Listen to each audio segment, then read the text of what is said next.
Ok, أعوذ بالله من الشيطان الرجيم. بسم الله الرحمن الرحيم. Assalamu alaikum Henri. Assalamu alaikum à vous.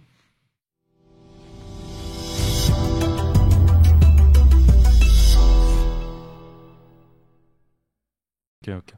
Et est-ce que maintenant tu pourrais nous raconter comment est-ce que s'est déroulée ta conversion? Ouais. Du coup, je me suis reconverti, j'avais 18 ans. Le premier élément, comme je te l'ai expliqué avant, où j'ai vu un musulman en pratique et où ça m'a fait tilt et que j'ai commencé à m'intéresser à l'islam, c'est de voir un ami prier. Mhm. J'ai trouvé ça très puissant. J'ai trouvé ça magnifique en fait de voir quelqu'un en connexion avec son créateur. Il y a quelque chose de particulier que j'ai ressenti. Mais c'était quelque chose qui m'attirait et en même temps qui était très flou. Ça veut dire j'étais pas, enfin j'étais dans, je continuais. Après une fois que j'ai vu ça là pour la première fois, j'ai continué à me mener ma vie normalement. Mais juste c'était un élément de ma vie où ça m'a fait un tilt quoi, et où je pense j'ai commencé à me renseigner et être un peu plus attentif quand le sujet de l'islam il s'évoquait autour de la table, que ce soit avec mes amis ou ailleurs. Je pense que ça a vraiment été le moment déclic où je me suis dit ah oui c'est vrai l'islam existe, il y a des musulmans, qu'est-ce que c'est que l'islam? C'est D'accord. vraiment un élément déclencheur. Une fois que ça s'est arrivé, du coup, comme je te l'ai dit, avec des amis, on parlait, tu vois, on rentrait tard, on refaisait le monde la nuit, le soir, et on parlait notamment de sujets où, même si eux, ils n'étaient pas forcément musulmans pratiquants, ils avaient quand même deux, trois connaissances. Et ces deux, trois éléments-là qui m'apportaient, déjà, il y a des choses qui me touchaient dans ce qu'ils me disaient. Donc déjà, ça a encore été un élément qui a attisé ma curiosité et qui m'a mené à me renseigner davantage sur l'islam via Internet. En grande partie, hein, je suis jamais allé dans une librairie m'acheter un livre ou aller demander des conseils à quelqu'un. C'était vraiment une démarche que j'avais qui était personnelle. Et vu que je faisais régulièrement du sport avec mon pote, en fait, je le voyais régulièrement prier.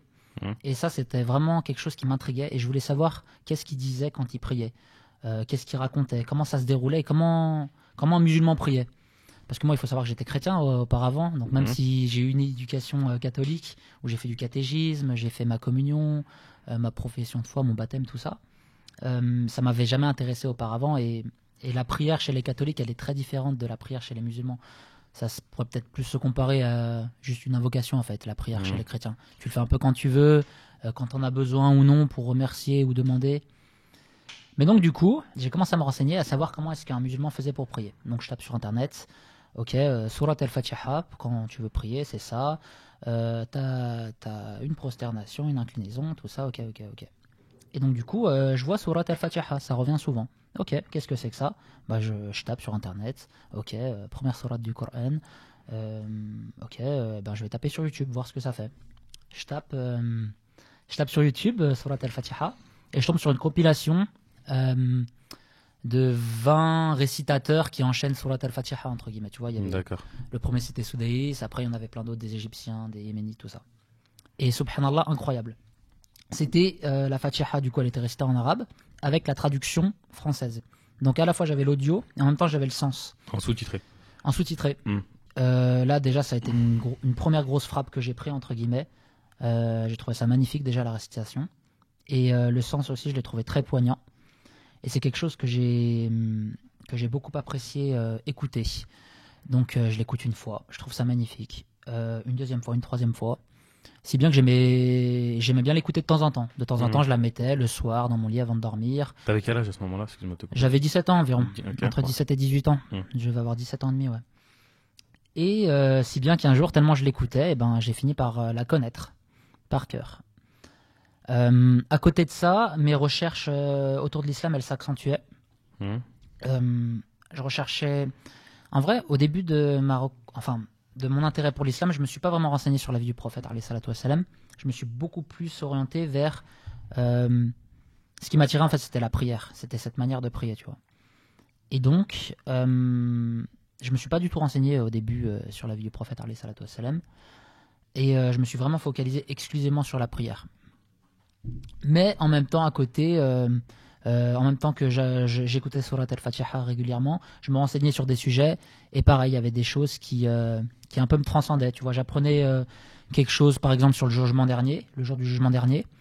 Et il y avait quelque chose qui me transcendait, quelque chose de fort que je sentais en moi. Et c'est des choses qui me touchaient émotionnellement. Je savais pas trop Mhm. comment le décrire. Ça a Et permis un petit peu d'éparpiller tes connaissances et vraiment de toucher un petit peu à tout sans, ouais, un sans petit peu. forcément t'éparpiller. Et puis c'était de base, c'était quelque chose qui m'attirait, qui était flou. Et plus ça avançait, entre guillemets, et c'était de moins en moins flou, et c'était de plus en plus comme une évidence, en fait. Ça m'attirait et je savais pourquoi. Je comprenais, en fait, des choses au fur et à mesure quand tu te renseignes. Et si bien qu'un jour, j'ai voulu essayer de faire une prière. Je connaissais Surat al-Fatiha, du coup, je tape sur Internet comment prier quand on est musulman.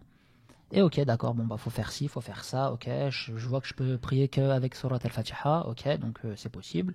Ok, il y a ça à faire. Et puis je pose mon téléphone à la fin pour le tashahhud, parce que je l'avais pas appris. Ouais. Et je fais ma première prière. Et là, pareil, je ressens un grand accomplissement et quelque chose de. Je sens que je fais quelque chose qui m'est utile à moi, en fait. Je sens que je fais quelque chose de concret et de fort. Et donc, du coup, je commence à rentrer dans l'excitation de ah, subhanallah, c'était trop bien. Je suis impatient de reprier. Ouais, de reprier. Et je priais à l'heure, en fait. Donc, ok, la prochaine prière, je télécharge Muslim Pro sur mon téléphone. C'est quoi la prochaine heure de prière? Ok, c'est à cette heure-ci. Et subhanallah, c'est des bons souvenirs quand j'y pense, wallah. Incroyable. Et donc, du coup, voilà, pareil, prochaine prière, et ben, je prie, je suis content, etc., etc., etc. Si bien que. Alors, je faisais pas mes 5 prières tous les jours, mais petit à petit, je la faisais de plus en plus souvent, jusqu'au jour où je faisais mes 5 prières comme un musulman.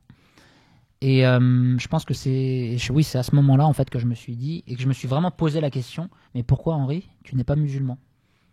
Et cette question, elle m'a fait tilt, en fait. C'était quelque chose que je m'étais jamais dit avant, et j'avais jamais envisagé la possibilité que moi, Henri, je pouvais être musulman.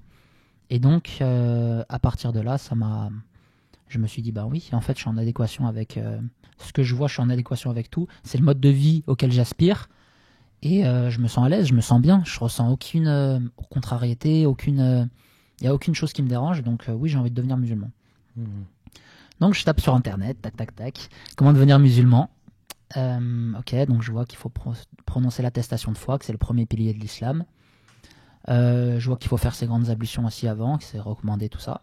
Donc, je suis la procédure, hein, je fais mes grandes ablutions, tac tac, je fais 2 unités de prière, ou je sais plus c'est dans quel ordre, et je récite ma shahada.